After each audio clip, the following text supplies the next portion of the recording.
बच्चों, कैसे हैं आप सब? बढ़िया ना? ये तो मुझे मालूम है आप सब बहुत बढ़िया, बहुत अच्छे हैं। क्यों अच्छे हैं? क्योंकि आजकल आप लोग बहुत ज्यादा पढ़ाई कर रहे हैं। यानी आपकी जो स्टडीज हैं वो इतनी बढ़िया चल रही हैं कि आप नीट के पेपर में यानी 5th में के पेपर में 360 मार्क्स बायोलॉजी में लेके आने वाले हैं और सीबीएसई के पेपर में यानी 19 मार्च को जो बायो का पेपर हो रहा है उसमें 100% मार्क्स लेके आने वाले हैं। इसीलिए तो मैं खुश हूँ और मैं बहुत हैप्पी हूँ। चलिए, ये तो बहुत अच्छा है, मेरे बच्चे इतनी पढ़ाई कर रहे हैं। आज मैं आपका बिल्कुल ज्यादा समय नहीं लूंगी क्योंकि आज का जो मेरा टॉपिक है आपको समझ ही आ गया होगा। मेरा टॉपिक क्या है? सीवेज ट्रीटमेंट प्लांट्स यानी एसटीपीज। यानी ये जो टॉपिक है ये बहुत लेंदी है और इतना लेंदी है कि फिर से 1 घंटा लेने वाला है। और मुझे मालूम है जो बच्चों को मन नहीं करता देखने का वो टिक टिक टिक टिक टिक टिक करके जल्दी जल्दी आगे बढ़ाएंगे, स्क्रॉल करेंगे और फिर उन्हें कुछ नहीं आने वाला, बिल्कुल नहीं आएगा। एक एक स्टेप वाइज आपको पढ़ना पड़ेगा। जब तक स्टेप वाइज नहीं पढ़ेंगे आपको कुछ नहीं आएगा। तो इस चीज को समझिए, step wise process is very much important. Okay, अगर ऐसा होता तो एनसीईआरटी और सारी बुकें भी बिना स्टेप के कुछ भी कहीं भी लिख देती। So same as it is, बच्चों, teachers are also teaching step by things to you. Why? Because you want full marks. So बच्चों, let's start sewage treatment plants. Okay. So सबसे पहले हम ये जानते हैं what is the definition of sewage. So यहाँ पे मैं लिखती हूँ the municipal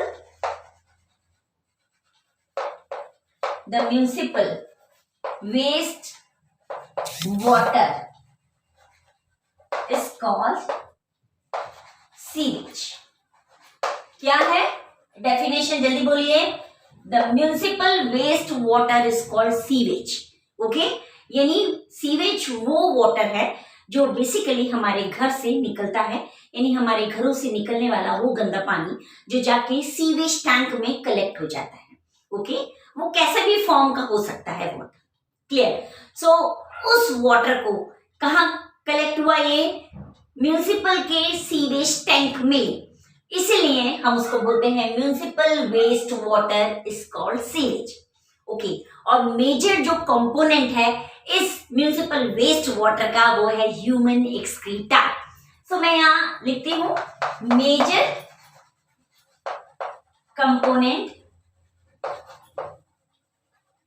of waste water is human excreta। ठीक है ना? क्लियर हुआ? क्या है? Major component of waste water is human excreta. Clear? इतना समझ आया? अब देखते हैं सीवेज क्या है।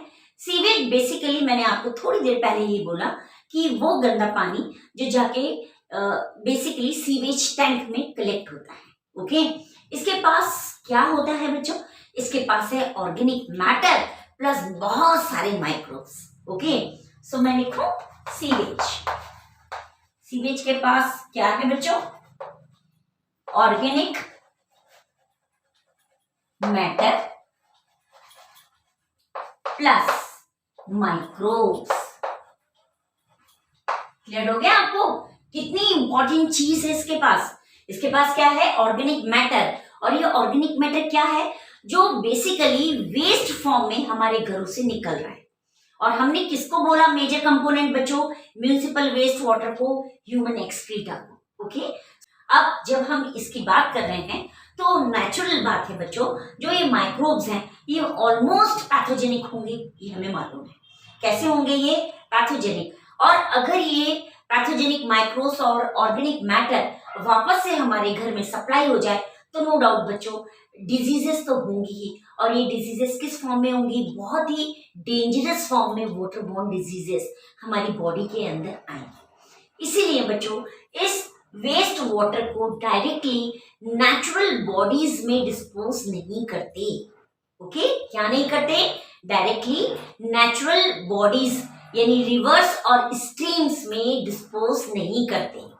इस डिस्पोजल को करने से पहले हमको उसका ट्रीटमेंट करना पड़ता है। जैसे हम बीमार पड़ते हैं तो डॉक्टर से ट्रीटमेंट लेते हैं ना, सेम वैसे ही इस सीवेज वाटर का भी ट्रीटमेंट करना पड़ेगा।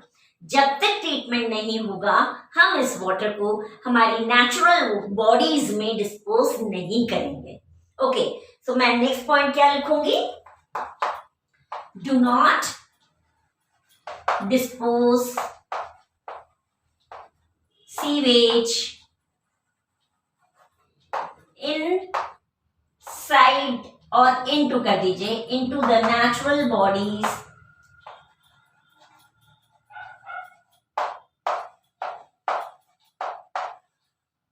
that is rivers and streams. Okay, clear हुआ ये point? Do not dispose sewage into the natural bodies that is rivers and streams directly. ठीक है, और इसको और फ्रेम करूं तो क्या बोलूंगी?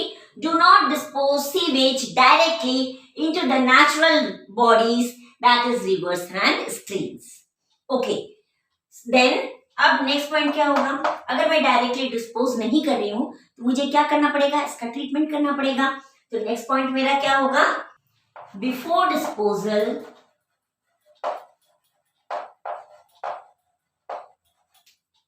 The sewage water, the sewage भी हम लिख सकते हैं ना, the sewage is treated by STPs, यानी सीवेज ट्रीटमेंट प्लांट में इसका ट्रीटमेंट करना होगा। अगर हमने ऐसा नहीं किया सो हमको डेंजरस वाटरबॉर्न डिजीजेस आएंगी। सो क्लियर हुआ बच्चों कि यानी इसका ट्रीटमेंट इज नेसेसरी। क्लियर? हम क्यों STPs में इसका ट्रीटमेंट कर रहे हैं? To make this water less polluting. Okay, क्या लिखूंगी मैं इसको? To make this sewage less polluting, यानी मैं इसको पॉल्यूशन और पॉल्यूटेंट से फ्री बनाना चाहती हूँ। क्यों? क्योंकि जितना ये लेस पॉल्यूटिंग होगा उतना ही ये पोर्टेबल वाटर होगा और हम इसको डायरेक्टली नेचुरल बॉडी में डिस्पोज कर पाएंगे। अदरवाइज हम इसको नेचुरल बॉडीज में डिस्पोज नहीं कर सकते। ओके, अब अगर मैं लेस पॉल्यूटिंग बना रही हूं तो इसके लिए भी मुझे 2 टाइप्स ऑफ माइक्रोब्स चाहिए। इसलिए यहाँ पे जो माइक्रोब्स यूज होंगे बच्चों, यानी ये जो देखो माइक्रोब्स लिखा है अपन ने, ये जो माइक्रोब्स है बच्चों ये हेट्रोट्रॉफिक है इसके अंदर, और जब हेट्रोट्रॉफिक माइक्रोब्स हैं वो ही इसका ट्रीटमेंट करेंगे through the sewage treatment plants के, तब जाके ये लेस पॉल्यूटिंग बनेगा। ठीक है, तो यहाँ पे लिख दो treatment is carried out by the heterotrophic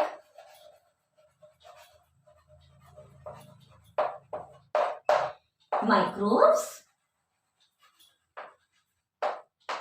which are already present in the sewage.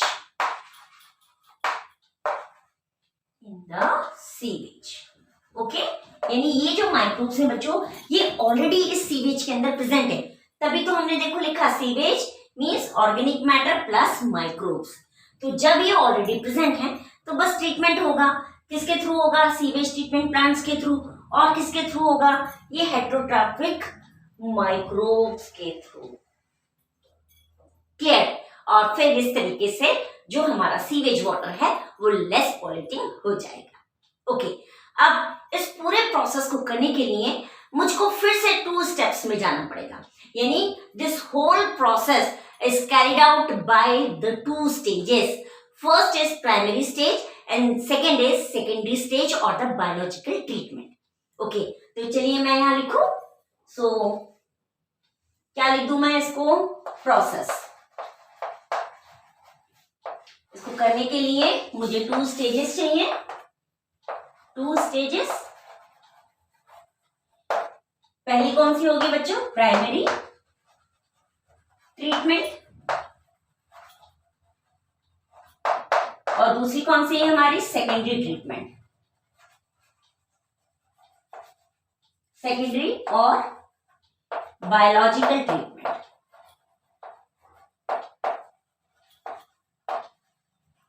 ठीक है, ये ट्रीटमेंट मैं हाफ लिख रही हूं और डॉट लगा दिया, यानी ये अंडरस्टूड है कि ये ट्रीटमेंट है। क्लियर?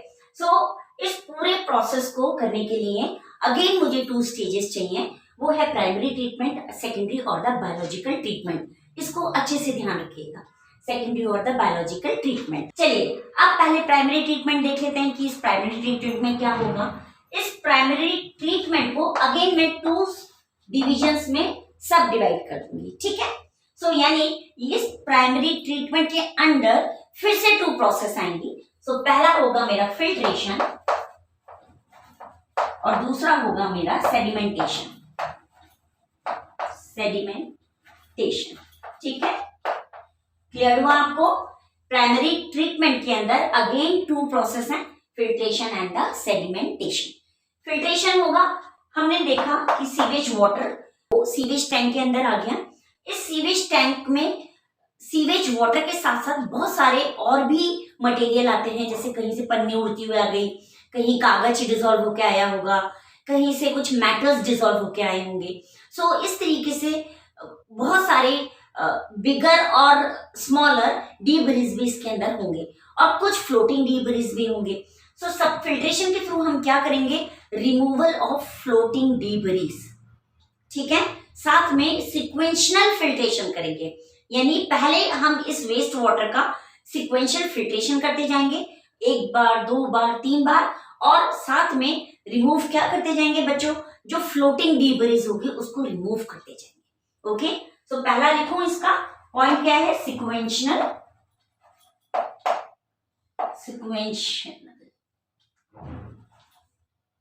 फिल्ट्रेशन।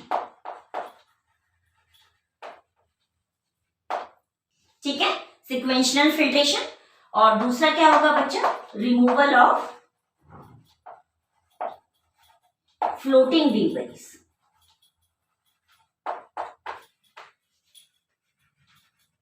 सो इस सिक्वेंशियल फिल्ट्रेशन के साथ साथ जो फ्लोटिंग डीब्रीज होगी वो भी इसमें से रिमूव्ड करते जाएंगे। ठीक है, तो ये जो फ्लोटिंग डीब्रीज हैं, स्मॉल और लार्ज, इसको हम बोलेंगे बेसिकली प्राइमरी स्लज। सो इस फ्लोटिंग डीब्रीज को क्या बोलूं, ये क्या होंगे, ये स्मॉल भी हो सकते हैं और लार्ज भी हो सकते हैं ना, लार्ज। ओके, तो हम इसको क्या बोलेंगे, कॉल्ड प्राइमरी स्लज।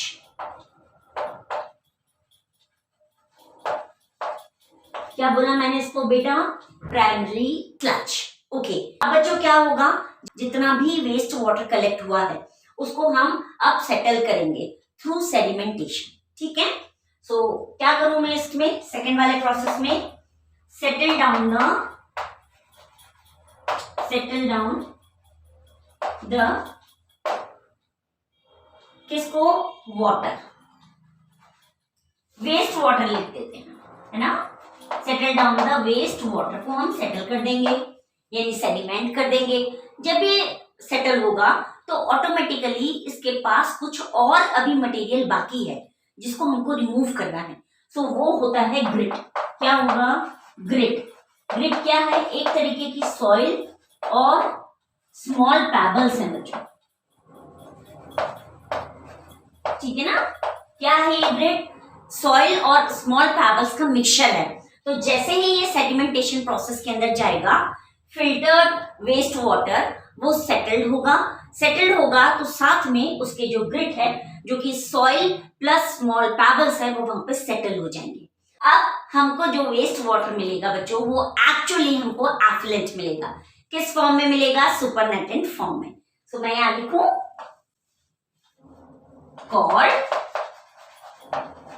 क्या मिला हमको,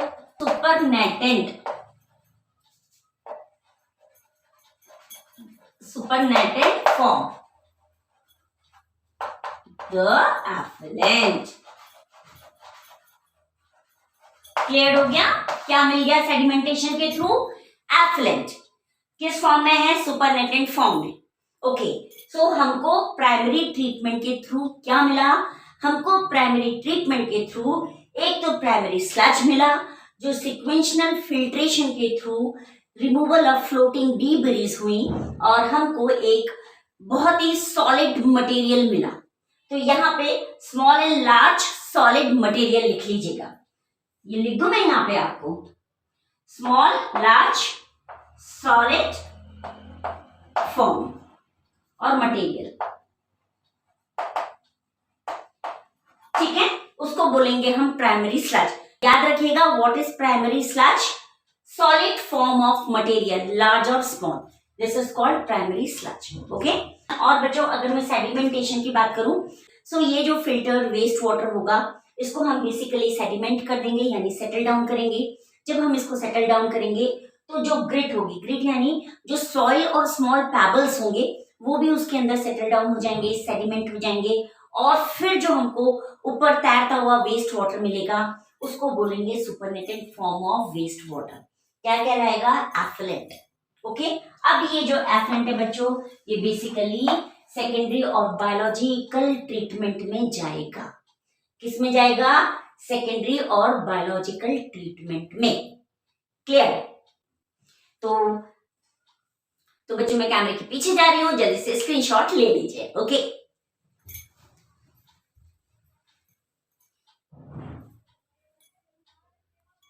तो चलिए बच्चों अब हम सेकेंडरी ट्रीटमेंट प्लान देखते हैं इसमें जो सुपरनेटेड फॉर्म ऑफ एफ्लुएंट आया है वो क्या करने वाला है इसमें। ठीक है, सो मैं यहां लिख दूं सेकेंडरी और बायोलॉजिकल ट्रीटमेंट।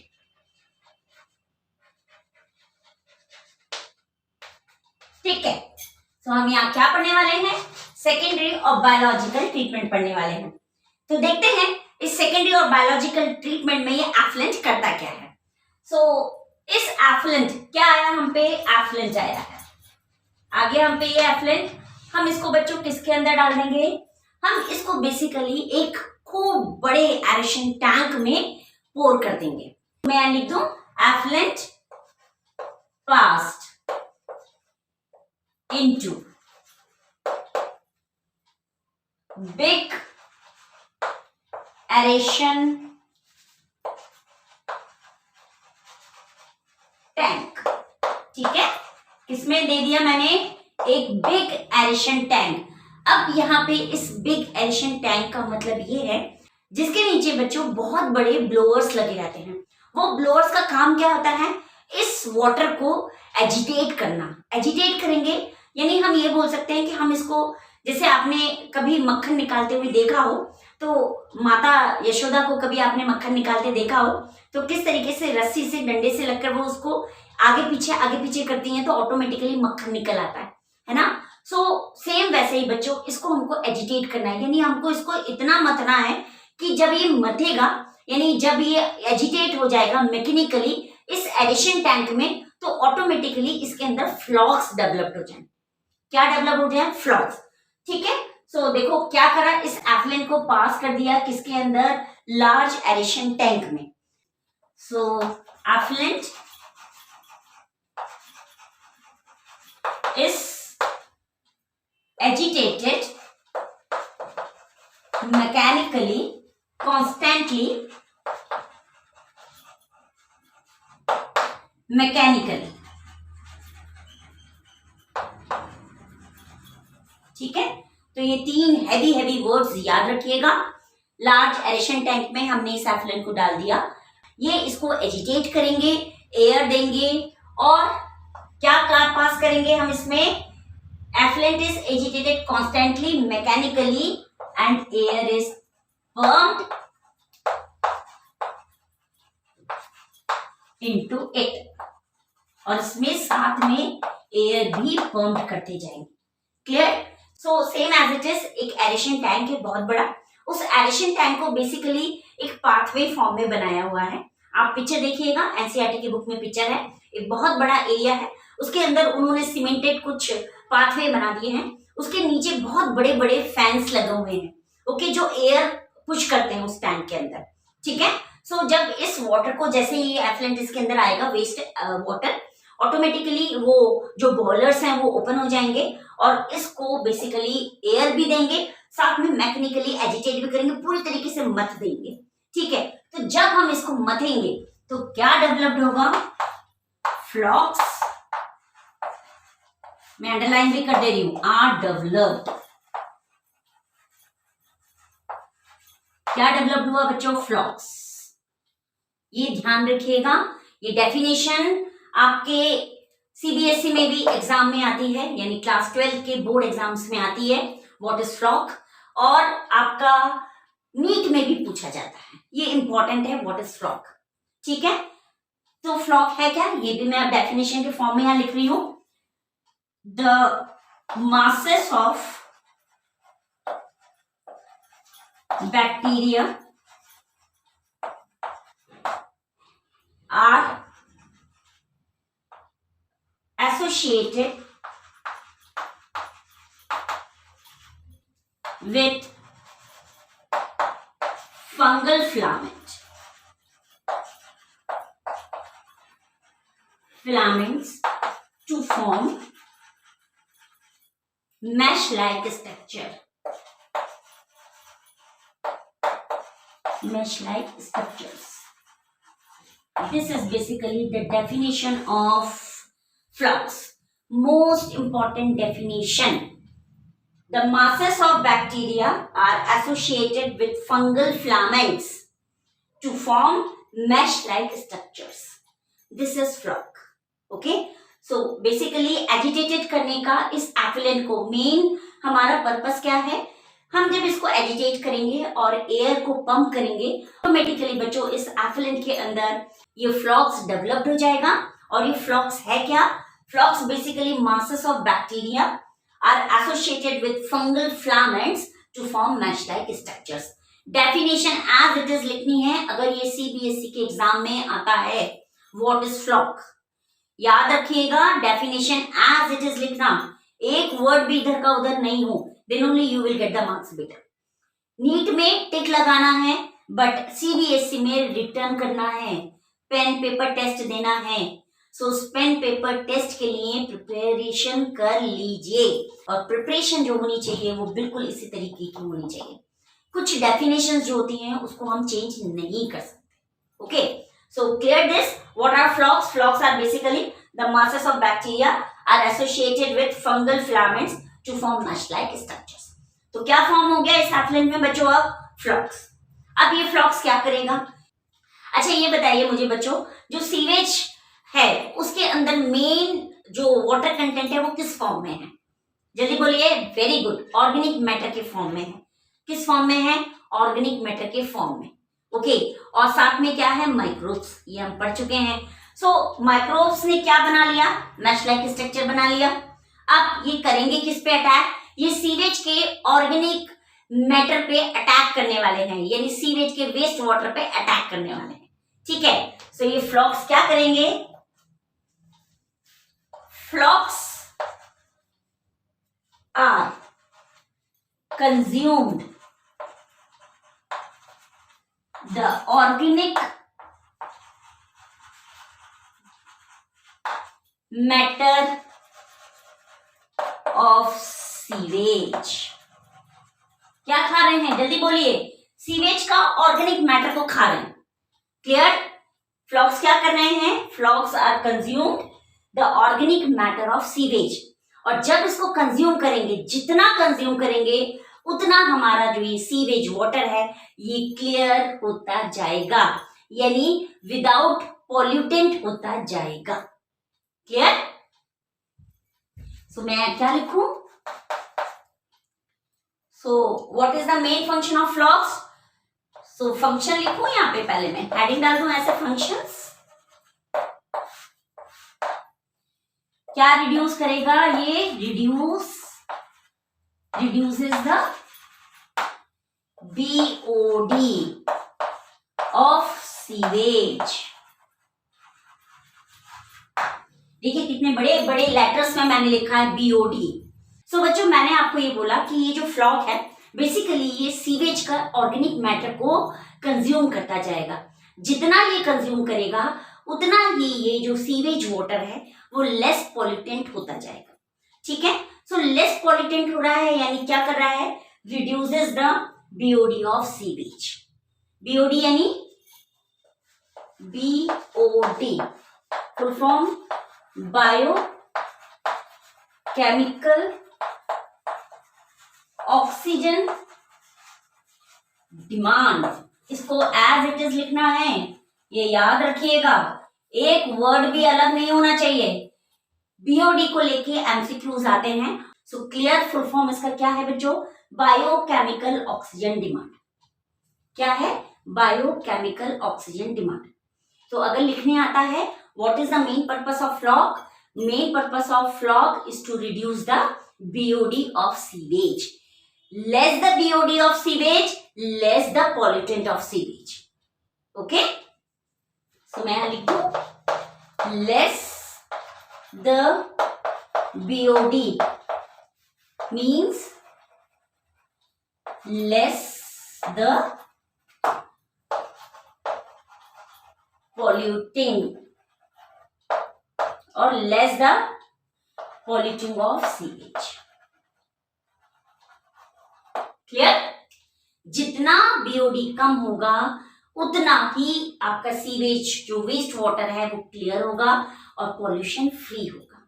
तो जब ये पॉल्यूटेंट फ्री होगा तभी तो बेसिकली हम इसको नेचुरल बॉडीज में मिक्स कर सकते हैं, उससे पहले हम इसको मिक्स नहीं कर सकते।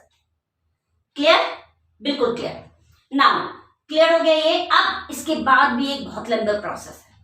हमने यहां तक इस सेकेंडरी और बायोलॉजिकल ट्रीटमेंट में क्या करा, एफ्लुएंट को पास कर दिया एक लार्ज एरेशन टैंक में, जहां पे इस एफ्लुएंट को हमने मैकेनिकली कॉन्स्टेंटली एजिटेट किया और साथ में एयर को भी पंप किया। जब एयर पंप हुई तो ऑटोमेटिकली फ्लॉक्स वहां पे जनरेटेड हो गए। सो इस फ्लॉक्स ने क्या किया बच्चों, इसने सीवेज का जो ऑर्गेनिक मैटर था उसको कंज्यूम करना शुरू कर दिया, यानी उसको खाना शुरू कर दिया। ओके, जैसे ही जितना इसने खाया उतना ही ये बीओडी से फ्री हो गया। बीओडी यानी बायोकेमिकल ऑक्सीजन डिमांड से ये फ्री हो गया। So less the biochemical oxygen demand means less the polluting of sewage. So बच्चों यहां तक आपको क्लियर हुआ। अब हम देखते हैं नेक्स्ट स्टेप इसकी क्या होगी। नेक्स्ट स्टेप जो है बच्चों, ये जो लेस बीओडी सीवेज वाटर है यानी एफ्लुएंट है, ये हम क्या करेंगे, ये हम एक सेटलिंग टैंक में पास कर देंगे। ठीक है, सो मैं यहां लिख दूं less BOD effluent now passes into the settling tank।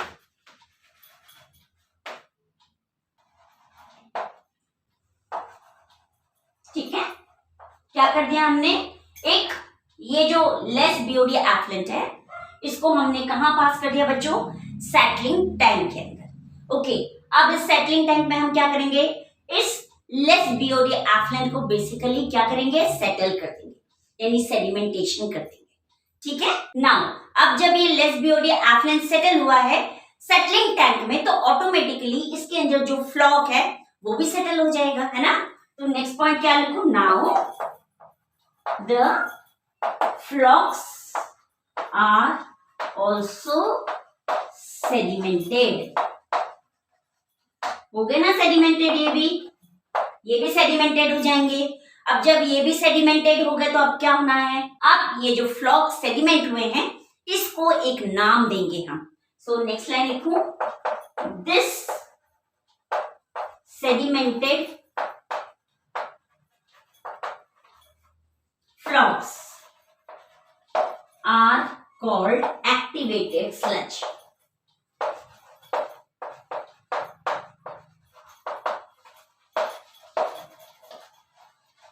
क्या बोला हमने इनको, एक्टिवेटेड स्लज। ध्यान रखिएगा इसको, जितने भी नाम आ रहे हैं वो इंपॉर्टेंट हैं। सो क्या किया मैंने, इस लेस बीओडी एफ्लुएंट को एक सेटलिंग टैंक में पास किया। इस सेटलिंग टैंक में सारे के सारे फ्लॉक्स भी सेटल हो गए। जब ये सेटल हुए तो ऑटोमेटिकली इस सेडिमेंटेड फ्लॉक्स को हमने क्या बोला, हमने इनको बोला एक्टिवेटेड स्लज। क्या बोला, एक्टिवेटेड स्लज। सो क्वेश्चन आता है व्हाट इज एक्टिवेटेड स्लज, तो उस समय आपको लिखना है the sedimented flocs are called activated sludge. Okay, so board तो बच्चों पूरा भर गया। सो वापस से मैं कैमरे के पीछे जा रही हूं, एक आप स्क्रीनशॉट ले लीजिए। Okay,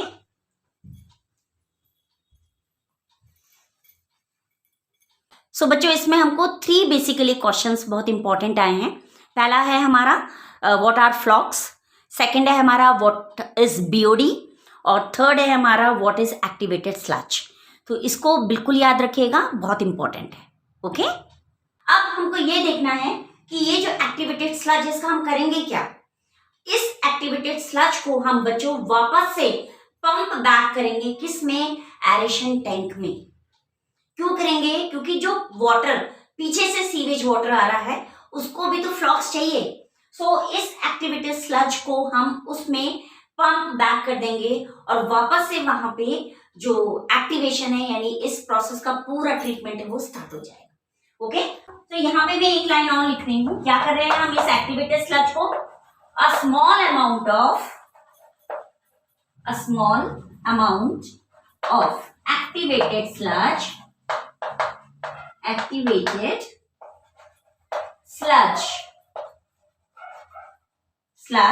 is pumped back into the aeration tank। ठीक है, एरेशन टैंक में वापस से हम इसको डाल देंगे, किसको, small amount of activated sludge, और इसको हम क्या बोलेंगे, इनोकुलम, INO, इनोकुलम। क्या बोला मैंने, इनोकुलम। ध्यान रखिएगा, ये आता है what is inoculum, means a small amount of activated sludge which is poured or which is pumped back into the aeration tank। Okay, so याद रहेगा क्या क्या पढ़ा हमने, फ्लॉक पढ़ा, फिर बीओडी पढ़ा, फिर हमने क्या पढ़ा बच्चों, फिर हमने एक्टिवेटेड स्लज पढ़ा, और अब हम पढ़ रहे हैं इनोकुलम। ओके, नाउ अब ये इनोकुलम भी पीछे चला गया। अब क्या करेंगे, जो remaining part of the activated sludge है, यानी वाटर तो ये बहुत सारा है, इसमें से थोड़ा सा लिया है हमने। अच्छा, इसके पीछे भी एक एग्जांपल देती हूँ। हम जब छोटे थे तो हमारी मम्मी बोलती थी कि जाओ बाजू में से यानी पड़ोस की आंटी से दही का जामन ले आओ। आप पूछेगा अपने मम्मी पापा से, जब हम लोग अच्छे फ्रेंड्स होते हैं अड़ोसी पड़ोसी और मुझको दही बनाना है, सो केवल मेरे पास दूध है, सो मैं क्या करूंगी, पड़ोस वाली आंटी से 1 चम्मच दही मंगा लूंगी। ठीक है, सो वो जो 1 चम्मच दही है that is called basically inoculum. Okay, so हम इस इनोकुलम को मैं क्या करूंगी, पूरे के पूरे दूध में मिला दूंगी और दही बन जाएगा। सो ये भी यही कर रहे हैं, स्मॉल, ये एक्टिवेटेड स्लज जो है पूरा का पूरा पानी, इसके अंदर से थोड़ा सा स्मॉल अमाउंट ऑफ वाटर लेके यानी एक्टिवेटेड स्लज लेके in the form of inoculum ये वापस से एरेशन टैंक में पंप कर रहे हैं। सो एरेशन टैंक में जो पीछे से पानी आ रहा है और वो एजिटेटेड में काम करेगा, फ्लॉक्स को फॉर्म करेगा और पूरे प्रोसेस को चला देगा। ठीक है, और जो remaining part of activated sludge है वो हम एक अनदर टैंक में पास कर देंगे और उस टैंक का नाम होगा एनारोबिक स्लज डाइजेस्टर। ओके, सो अब नेक्स्ट पॉइंट हम क्या लिखें यहाँ पे, this remaining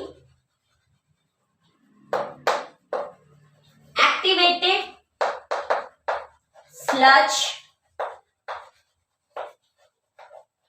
is passed into another large tank। ठीक है, क्या किया हमने, एक्टिवेटेड स्लज को पास कर दिया, जिसके पास क्या है, बहुत सारे एनारोबिक स्लज डाइजेस्टर्स हैं। सो कॉल्ड, क्या बोलेंगे, एनारोबिक स्लज डाइजेस्टर्स। याद रखिएगा इसको, ये वर्ड एनारोबिक क्या है, एनारोबिक स्लज डाइजेस्टर्स हैं। ठीक है ना, ये चीज बिल्कुल ध्यान रखिएगा। और फ्लॉक्स क्या है हमारे? एरोबिक्स। फ्लॉक्स क्या है हमारे यहाँ पे? एरोबिक्स। ये क्या है? एनारोबिक। क्लियर? यानी हमने क्या किया यहाँ पे, जो भी रिमेनिंग पार्ट बटा एक्टिवेटेड स्लज का, जो बेसिकली सेडिमेंटेड है, जिसके अंदर फ्लॉक्स सेडिमेंटेशन फॉर्म में प्रेजेंट है, उन सबको उठा के हमने क्या करा, एक नए लार्ज टैंक में डाल दिया। ठीक है? और उसके अंदर क्या है? उसके अंदर बहुत सारे एनारोबिक स्लज डाइजेस्टर्स हैं। ओके? अब ये जो एनारोबिक स्लज डाइजेस्टर्स हैं बच्चों, ये बेसिकली इनका फंक्शन क्या होगा, ये सारे के सारे इस फ्लॉक्स को, यानी आपकी बैक्टीरिया और फंजाई को चट कर जाएंगे, यानी खा जाएंगे। ओके, तो नेक्स्ट पॉइंट क्या होगा हमारा? दीज एनारोबिक sludge digesters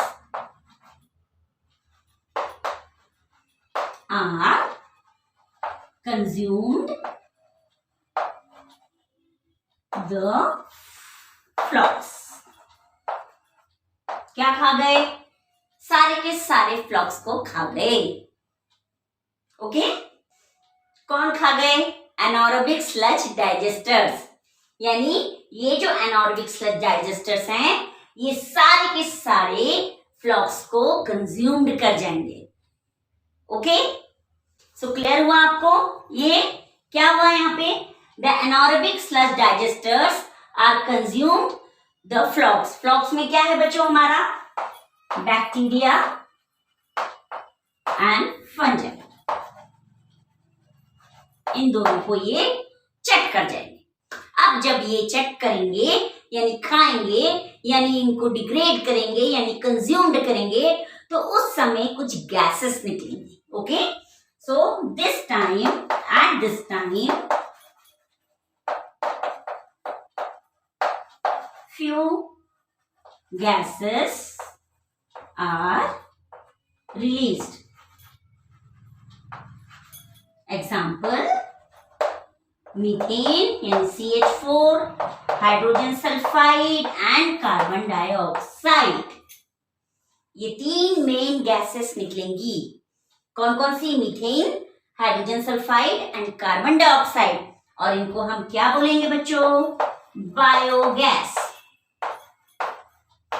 तो ये क्वेश्चन आता है एग्जाम में, व्हाट आर बायोगैस? तो at that time you have to write the mixture of three gases, methane, hydrogen sulphide and carbon dioxide are called biogas. So बच्चों, ये question mainly आता है how the biogas is generated. Okay, so at that time you have to write like this, the consumption of flocs by the anaerobic sludge digester during sewage treatment plant and the liberation of three gases, methane, hydrogen sulfide and carbon dioxide are called biogas. Okay? आपको ऐसा लिखना होगा। अगर केवल वो आपसे ये पूछते हैं कि write the gases which are present in this biogas, so you have to write like this, methane, hydrogen sulfide and the carbon dioxide. That's it. But अगर ये पूछते हैं कि how the biogas is generated, at that time you have to frame the answer. Okay, then only you will write. ऐसा मत लिख देना कि केवल ये तीन है, दो। ओके, तो फिर क्या लिखेंगे? फिर से रिपीट कर रही हूं, the consumption of flocs by the anaerobic sludge digester during sewage treatment plant and releasing of mainly three gases, that is methane, hydrogen sulphide and carbon dioxide, is called biogas. और this is the formation of biogas. Okay, so in this way you have to frame the answer and write. so इसके बाद बच्चों, हमारा जो water है पूरा treat हो गया वाटर। अब ये जो वाटर है, कौन सा वाटर? जो एफ्लुएंट था, अच्छे से ट्रीट हो गया। अब ये पोर्टेबल है और ये नेचुरल बॉडीज में पास करने लायक है। सो गवर्नमेंट इस तरीके से इसको ट्रीट करके पूरे के पूरे वाटर को नेचुरल बॉडीज में पास कर देती है, और वहां पे रिवर्स और स्ट्रीम्स में मिलने के बाद ये हमारे घरों में वापस हमको मिल जाता है। ओके, कौन सी गवर्नमेंट बॉडी बच्चों वर्क कर रही है? The ministry of environment and forest. Okay. और कौन से 2 प्लान चल रहे हैं इनके? Ganga action plan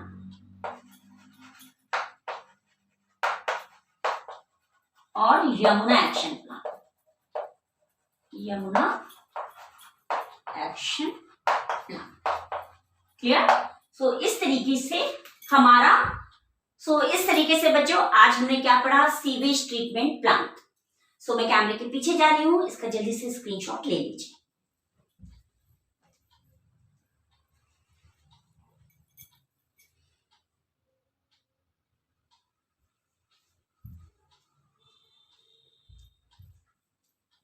I hope आप लोगों ने स्क्रीनशॉट ले लिया होगा। बस मेरा यही कहना है, ये थ्योरेटिकल पार्ट है, इसको प्लीज अच्छे से पढ़िए ताकि हर एक आंसर आप दे पाए। ओके, प्लीज मेरे चैनल को लाइक करें, शेयर करें, सब्सक्राइब करें और मोटिवेशन देना बिल्कुल ना भूलें। Thank you and have a nice day.